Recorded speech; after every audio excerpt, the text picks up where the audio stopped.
different players, mixing up the lineup for their team.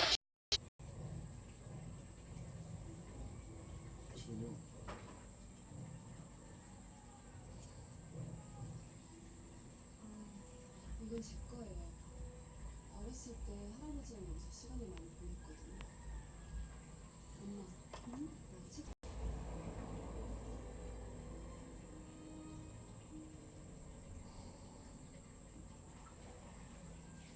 나 그거 그냥 갔을 줄 알았는데 기다렸네요.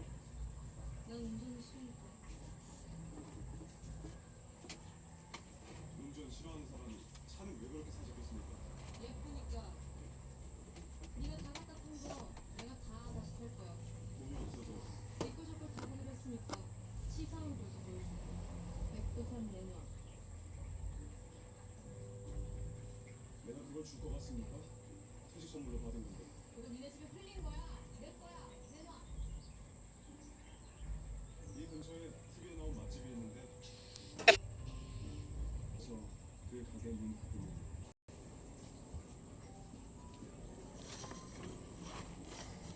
없고 불편할 것도 없는데 영동으로 다시 돌아오죠. 나 출퇴근이라니까. 출퇴근은 전화다니던 그뿐이야.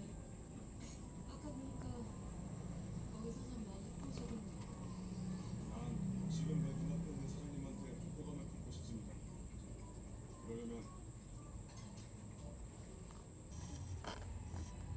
소용없어. And I'm looking at the wheel of time now, and that's what we're looking forward to. We want to see the whole Arsenal game. Well, when you've been playing in the national team since your teens, and you know she's 35 now, Doesn't seem like it with her No, powerful no. attacks. she's known here in this part of the world as Vietnam leads Thailand heading into this technical time.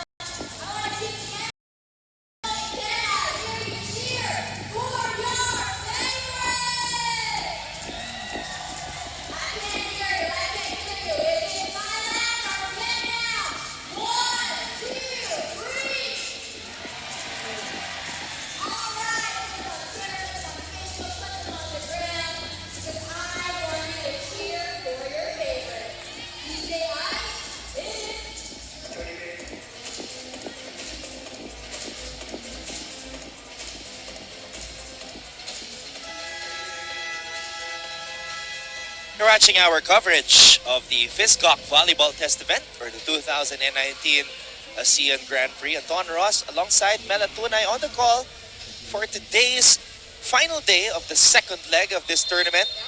Now, Mela, is this a case of Thailand maybe not really bringing out the big guns early, or Vietnam stellar to start this match? I think it's both.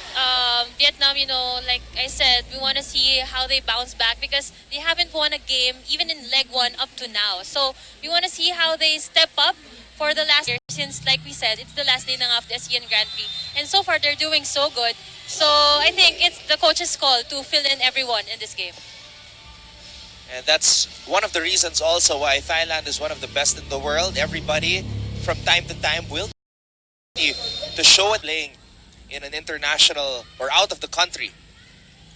Drop ball over.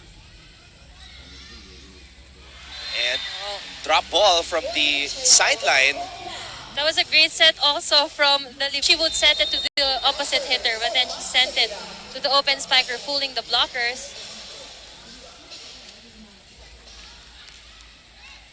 Wow, what a serve. Ball goes back in the air. Huang, free ball given up for Thailand.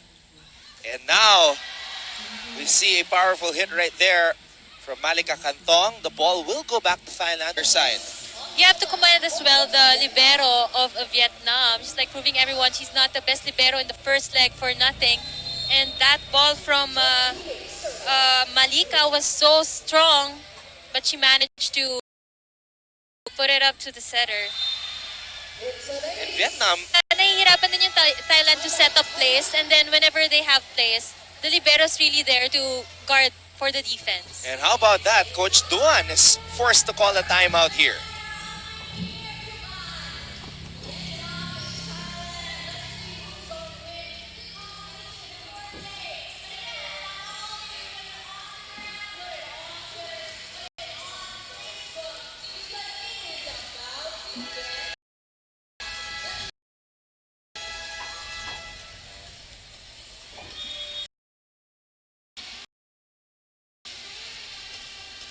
right, I'm very excited to see, Mela, how the body language, how the attitude, and how the level of play will change after that timeout by Coach Duan. Yes, and we have to be mindful. If we're Thailand, we have to be mindful na they can't relax because they're going up against a very aggressive Vietnam team. And Vietnam continues to pile up the points. They're on a roll here, and Thailand is actually helping them with their unforced errors. And that's very surprising to hear.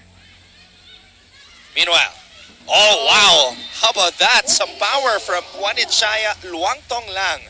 And she's been really doing well in that opposite side. And like I mentioned earlier, she's all about power. Meron kasi mga players na all about placement. And then, eto ngang si number 9, Juanichaya, all about power on those attacks. And Juanichaya, prior to this, has only played in 3 sets so far. So, really showing that she Yes. has something to offer para dito sa Thailand. Again, using the blockers with so much power on that hit. Going for that off-the-block kill. 12-10. That's back-to-back points for Thailand. Oh! Oh! Thailand miscalculated that one. So You know, another given up point there. Vietnam's playing so loose. Well, literally don't have nothing to lose. Team very relaxed. They're smiling a lot. Whereas it's Thailand looking to try to get some rhythm going here.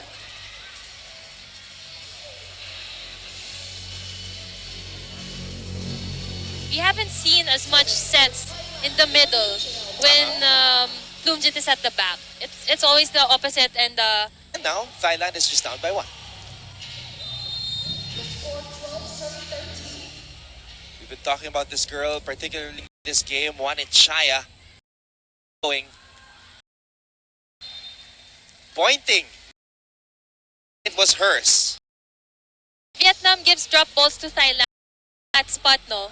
Yung zone 4, that's where they dropped the ball. And they took advantage because there was no libero on the floor during that sequence. So great read for Vietnam. Wow! Siderak finding that hole on the donut. You know, Onuma has been really well known for her backline attacks, but then I think because of her strong backline attacks, the defenders of Vietnam were really, moving back kasi dinrop ball niya. So they are aware of her tendencies, but Onoma is also aware of that. That's why she changes it up. What I love most about her is her variations. Yun. Talagang may ibang players na when you view their previous games, they always go to the same spot, but Onoma is so And that was the MVP Whoa. in that first leg. Meanwhile, Plumjit apologizing on the other side. Nothing personal, just the game.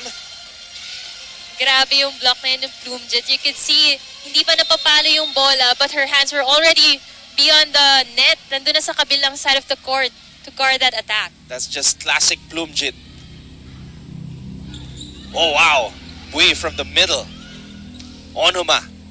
Wang gets the ball in the air. Dang will hit. Ball is back in the air. And it's a back row attack that goes long for Malika. Even the liberos are switching for dig and reception. No? Those last two defense courtesy of Supatra, the second Thailand. Going down the line there. Wow. And Thailand takes the lead as we head to the second technical timeout.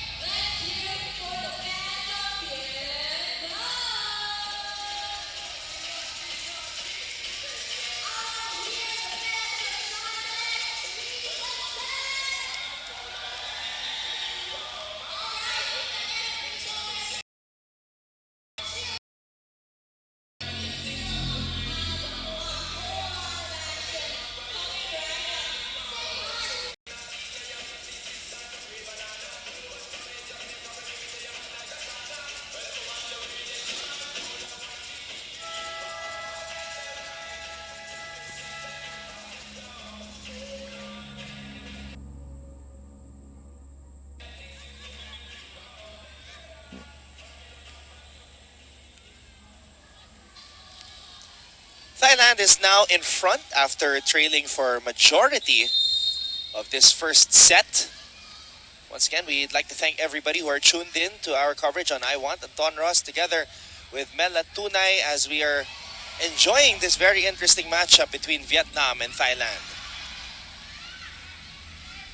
Here's the attack. Blockers were there and nothing Vietnam could do to recover. The blocking of Thailand has been on point in the previous points. They're even flashing their triple block.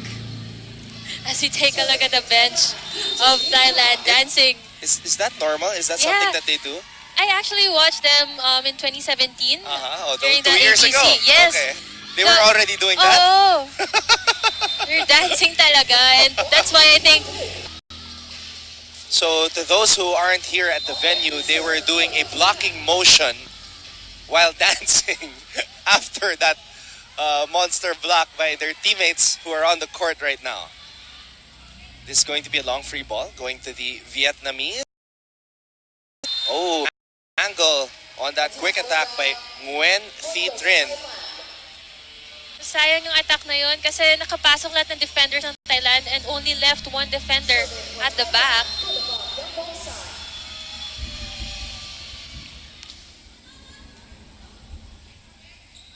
Long back set, drop ball. Oh, stepping on the line. So this is going to be a timeout called by Vietnam.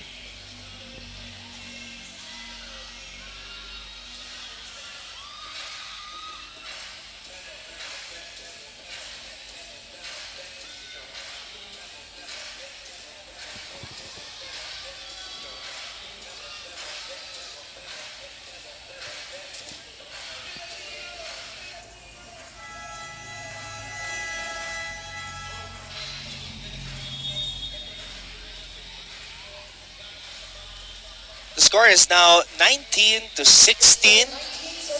Thailand finally solving the Vietnam puzzle here in this first set. Ito ang magpapalit naman ng setter. Itong Vietnam team trying to change the pace of the game. And Doan is actually their main setter. She started the tournament as the #1 setter for Vietnam.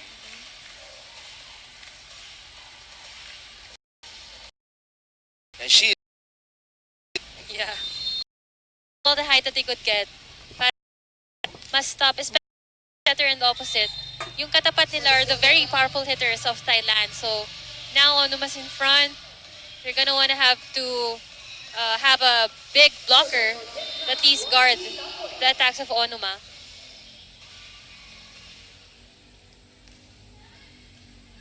that ball goes in. And you were just talking about guarding Onuma. Vietnam can seem to handle that attack. Great angle, great power, and like I said, yung pinaka gusto ko nga dito kay Onuma is she has the power at the same time she has the control. You know, kahit dito sa serve niya, wag ko sana mabate, but usually her serves are full of power and control.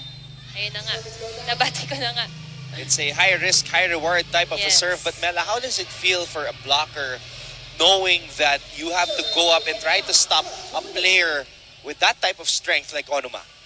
Well, actually, if you're the blocker, ang pinaka-problemahin mo kasi is the setter. Okay. So I think with all the attacks that the Thailand players have been really executing, it's really their setter who's been giving them great attacks. That's why their blockers from the other side are late. Kasi kahit ganong kalakas yan, it's gonna be easy for some teams to block them when they know where it's going. But then, ito nga, both the setters of Thailand have been giving, you know, great sets to a lot of players, kaya medyo confused yung blocker ng kabila on who to block.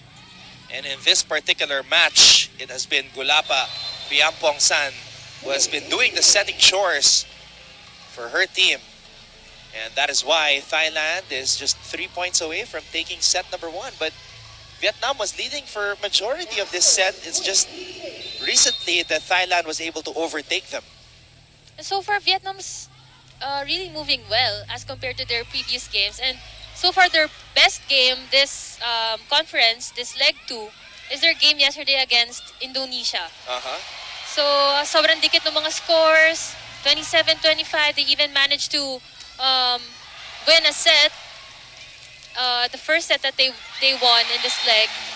And if they continue to move like that, kagaya ng ginagalaw nila dito ngayon sa first set against Thailand, they can even score an upset And against the powerhouse team. Mela, the fans were appreciating the effort of that last Vietnam Yes. play. Sobrang smart din ng attack na yun eh, kasi kitang-kita natin from our view na she swiped it off the hands of the blockers. Oh, Wang getting denied there. She will try again, this time changing it up.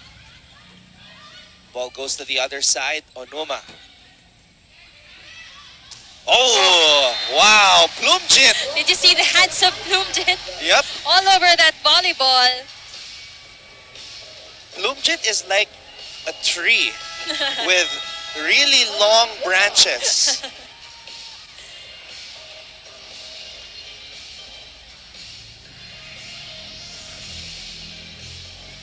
Paalala lang po, nakapatay po ang flash ng ating mga smartphone cameras. Muli, pwede po tayong kumuha ng pictures and videos, pero makapatay po ang flash ng ating mga smartphone cameras. Maraming salamat po.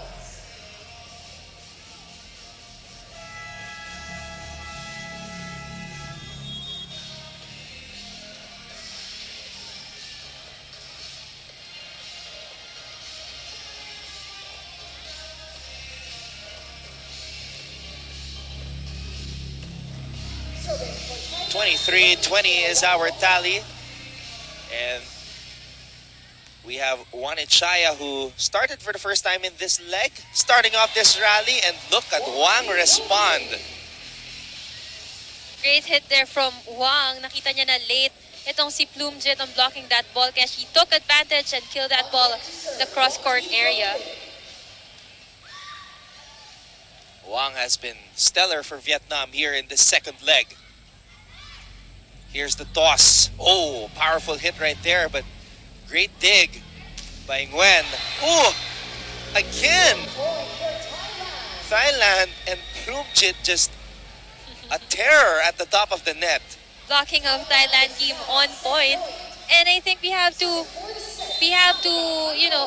Vietnam has to adjust a little with their sets kasi masyado nang nakukuha ni Plumjit eh. Talagang inuunahan niya na before pa i-attack yung ball. All over the volleyball. So I think they have to set up. That one. Yes! Hindi na inabutan ng blockers ng Vietnam yung attack na yun. Plumjit was just too quick for that. Then with a classic Plumjit running